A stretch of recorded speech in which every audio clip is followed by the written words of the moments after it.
दिल्ली में चल रहे किसान आंदोलन पर सामाजिक न्याय मंत्री थावरचंद गहलोत ने बयान दिया। उन्होंने कहा कि पंजाब, हरियाणा और उत्तर प्रदेश के कुछ इलाकों में किसान कर रहे हैं प्रदर्शन, बाकी देश में किसानों को कृषि बिल से कोई आपत्ति नहीं है। और में नगर निगम कर्मचारियों के द्वारा बुजुर्गों के साथ किए गए अमानवीय व्यवहार की घटना पर उन्होंने कहा कि प्रदेश सरकार ने घटना का तत्काल संज्ञान लेते हुए दोषियों पर कार्रवाई की है और सरकार के द्वारा कार्रवाई करने से वे संतुष्ट हैं।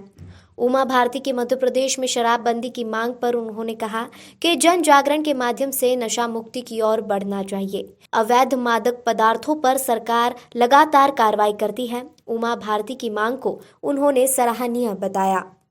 पूरा नहीं पड़ा, थोड़ा सा अंश पड़ा बजट का, तो बजट पढ़ने में तो उन्होंने 1.5-2 घंटे लगाए थे, मैंने तो 10 मिनट में जी। तो आज महंगाई आसमान पे हो रही है। अटल जी की सरकार ने 0.5% सेस लगाया था और देश में आपने देखा चारों तरफ सड़कों का जाल बिछ गया। आज के 10 साल पहले का भारत और आज का भारत, ये अटल जी की सरकार ने दिखाया था। इस बार भी जो सेस लगाया है ये कुछ लोगों को प्रभावित करेगा और अधिकांश लोगों को लाभान्वित करेगा। मेरी जानकारी में ये विषय आया था, परंतु इस विषय से संबंधित जो भी अपराधी रहे हैं उनके खिलाफ कठोर कार्रवाई करने का काम राज्य सरकार ने किया है, संबंधित अधिकारियों ने किया है। निश्चित रूप से आगे भी इस प्रकार की कोई गड़बड़ होने की संभावना होगी तो कार्रवाई होगी।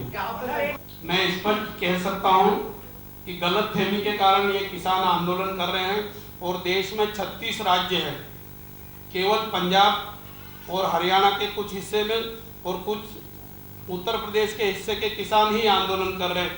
मैं आपसे पूछना चाहता हूं कि देश के बाकी राज्यों के किसान क्यों नहीं कर रहे? सर, आपको अवगत कराना चाहूंगी, चक्का जाम किया था, उसके बाद जो रंगकर्मी है उन्होंने भी सड़कों को जाम किया था, तो फिर ये क्या है?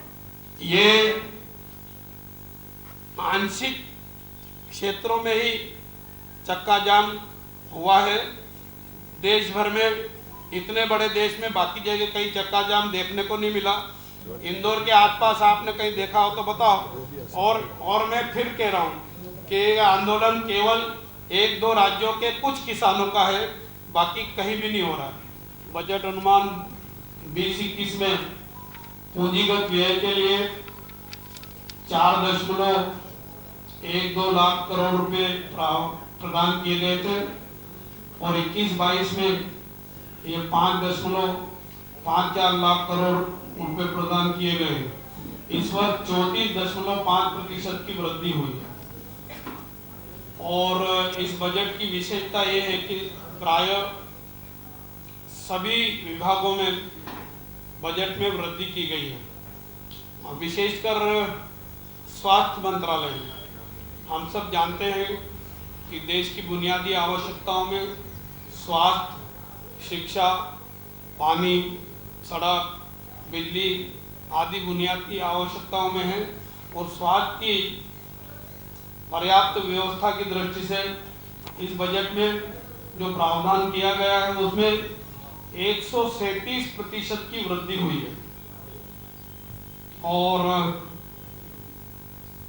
94,000 करोड़ से बढ़ाकर, अर्थात पिछले साल के बजट में 94,000 करोड़ था, इस साल 2,38,000 करोड़ रुपए का प्रावधान किया गया और इसमें 33,000 करोड़ रुपए का प्रावधान तो वैक्सीन के लिए है।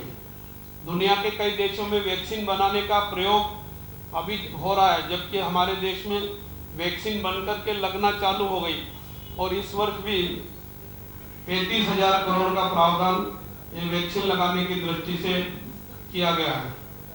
एक नई केंद्रीय प्रायोजित योजना पीएम आत्मनिर्भर स्वस्थ भारत योजना, एक नई योजना बनाई है। इस योजना के अंतर्गत 64,180 करोड़ रुपए का प्रावधान किया गया है।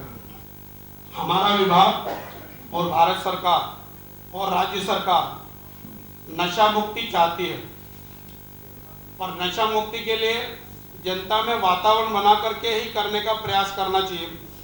अभी भी जहाँ जहाँ नशीले पदार्थ पकड़े जाते हैं वहाँ पकड़ते हैं उनके खिलाफ कार्रवाई भी करते हैं, उनको जेल भी करवाते हैं। इस प्रकार का प्रयास निरंतर करते रहते हैं। सभी का धन्यवाद। सभी का धन्यवाद। भाई साहब को एयरपोर्ट पहुंचना है। उमा भारती जी के प्रयास को सभी का धन्यवाद। सर उमा भारती जी के प्रयास को क्या कहेंगे? सराहनीय है उनका प्रयास। 1000 देने का अर्थ यह है कि वो योजना मंजूर है। उस मंजूर योजना में आवश्यकता अनुसार जब पैसे की जरूरत होगी वो पैसा उपलब्ध कराया जाएगा। योजना जीवित है, योजना मंजूर है।